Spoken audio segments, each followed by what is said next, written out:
కేవలం 10 నిమిషాలు మీ జీవితాన్ని మార్చేస్తుందంటే మీరు నమ్ముతారా? చాలా మంది పిల్లలకి న్యూస్ పేపర్ చదవడం అంటేనే ఇంట్రెస్ట్ ఉండదు. మన సొసైటీలో, మన ప్రపంచంలో అసలేం జరుగుతుందో అని తెలుసుకోవాల్సిన ఇంట్రెస్ట్ అయితే ఉండదు. అండ్ ముఖ్యంగా దీని కారణంగా ఇలాంటి ఇంట్రెస్ట్ లేకపోవడం వల్ల బయట ప్రపంచంలో ఏం జరుగుతుందన్నది వాళ్ళకి తెలీదు. కానీ రాజస్థాన్ గవర్నమెంట్ ఇప్పుడు ఒక స్ట్రాంగ్ డిసిషన్ తీసుకుంది. ఇకపై నుంచి ప్రతి ఒక్క గవర్నమెంట్ స్కూల్‌లో న్యూస్ పేపర్ డైలీ 10 మినిట్స్ చదవడం అన్నది కంపల్సరీ అని రూల్ తెచ్చింది. అయితే ఈ రూల్ అన్నది స్కూల్‌లో కేవలం ఒక పర్టిక్యులర్ క్లాస్ వాళ్ళకి కాదు. ప్రతి ఒక్క క్లాస్ వాళ్ళకి అసెంబ్లీ అయి 10 నిమిషాల పాటు ఈ న్యూస్ పేపర్ అనేది చదివిస్తారు. అయితే ఇక్కడ మనకు ఒక డౌట్ రావచ్చు. అంటే న్యూస్ పేపర్ ప్రతి ఒక్కరు ఎవరిది వాళ్ళు తెచ్చుకోవాలా? అలా ఏం కాదు. న్యూస్ పేపర్ కాస్ట్ అనేది కంప్లీట్ గా government and education systems pay చేస్తాయి. ఇక్కడ చూసుకుంటే ఈ సిస్టమ్ అనేది ఏం కొత్త కాదు. ఆల్రెడీ మనకి ఉత్తరప్రదేశ్ గవర్నమెంట్ కూడా ఈ ఇనిషియేటివ్ ని ముందుగానే తీసుకురావడం జరిగింది.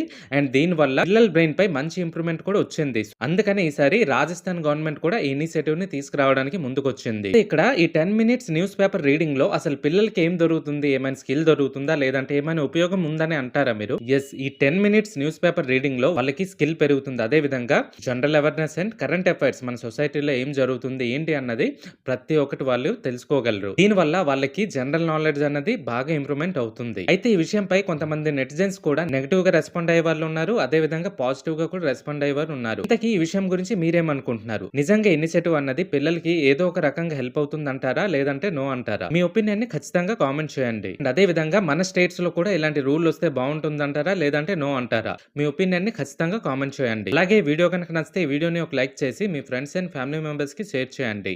అలాగే ఛానల్ ని సబ్స్క్రైబ్ చేసి సపోర్ట్ చేస్తారని కోరుకుంటున్నాను. Thanks for watching. జై హింద్.